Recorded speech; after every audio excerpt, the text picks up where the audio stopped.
அக்கா காளியம்மாளுக்கு நான் ஒன்ன நினைவூட்ட விரும்புறேன். தமிழகத்தையே உலுக்கி போட்ட மிகப்பெரிய பெண் பிள்ளைகளுக்கு எதிரான ஒரு நிகழ்வு நடந்தது எங்க? அதிமுக ஆட்சியில, பொள்ளாச்சியில. அதிமுகவினுடைய ஆட்சியினுடைய கொடூரத்துக்கு பொள்ளாச்சியே சாட்சியாக திகழ்ந்தது. அந்த பெண் பிள்ளைகளுடைய கதறல் இன்றைக்கும் நம்ம காதுல கேட்டுக்கிட்டு இருக்கு. ஏதோ போனாங்க, காதலிச்சாங்க, காதலிச்சதுல கருத்து முரண்பாடுன்னு சொல்லி வெளியேறல. ஒவ்வொரு பெண் பிள்ளைகளையும் திட்டமிட்டு இவர்கள் மயக்கி வலையிலே விழ வைத்து, அது வாய் சொல்றதுக்கு நான் கூசுது. அப்படி அத்தனை நபர்களும் பங்கெடுத்து அவர்களை பிராண்டி கொண்டிருந்தார்கள். அந்த பெண் பிள்ளையோட கதறல் உங்களுக்கு கேட்கலையா? காளியம்மா கேட்கலையா?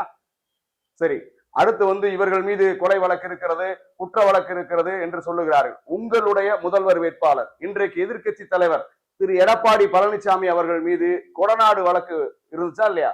உங்களுடைய அனைத்து இந்திய அண்ணா திராவிட முன்னேற்ற கழகத்தினுடைய பொதுச் செயலாளர், இரும்பு பெண்மணி என்று அதிமுக காரங்களால் அழைக்கக்கூடிய திருமதி செல்வி ஜெயலலிதா அவர்கள் வாழ்ந்த அந்த கொடநாட்டுடைய மர்மம் என்னன்றதாக்கா காளியம்மாள் பேசுவாங்களா? அதே போல உங்கள்கிட்ட இருக்கக்கூடிய அந்த பொள்ளாச்சி சம்பவத்துல சம்பந்தப்பட்ட அந்த பார நாகராஜன் இன்னும் உள்ளிட்ட அந்த குற்றவாளிகள் தண்டிக்கப்பட்டது, அல்லது அந்த குற்றவாளிகளுக்கு ஆதரவாக இருந்தார்கள் என்று சொல்லி அன்றைக்கு பொதுவெளியிலே பத்திரிகையிலே வரப்பட்ட நபர்கள் குறித்தெல்லாம் பொதுவெளியில விவாதிக்கலாமா? இங்கு சொல்லப்பட்டிருக்கக்கூடிய குற்றச்சாட்டு பொய் குற்றச்சாட்டு என்று நீதிமன்றத்தில் நிறுவனம் செய்து அவர் விடுதலை ஆகியிருக்கிறார். ஆனால் அந்த பொள்ளாச்சியினுடைய குற்றச்சாட்டு என்ன குற்றச்சாட்டு? அது தெரியாம நடந்த சம்பவமா?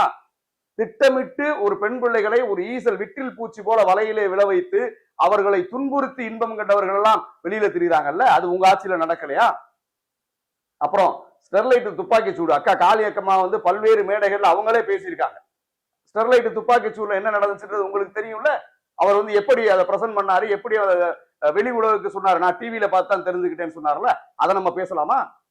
அதிமுக என்ன நன்மை செஞ்சிருக்காங்கன்னு பேசுங்கக்கா. உங்க மேல ஒரு நல்ல ரெஸ்பெக்ட் இருக்கு, நல்ல மரியாதை இருக்கு. நீங்க ஒரு மிகச்சிறந்த சமூக செயல்பாட்டாளர், சமூக திறனாய்வாளர், அடித்தட்டு மக்களுக்காக, விளிம்பு நிலை மக்களுக்காக போராடக்கூடியவர்கள். நீங்க அதிமுக சேர்ந்துட்டீங்க அப்படிங்கறதுக்காக உங்களுடைய நற்பண்புகளை மாத்திக்காதீங்கன்றதான் என்னுடைய பணிவான வேண்டுகோள்.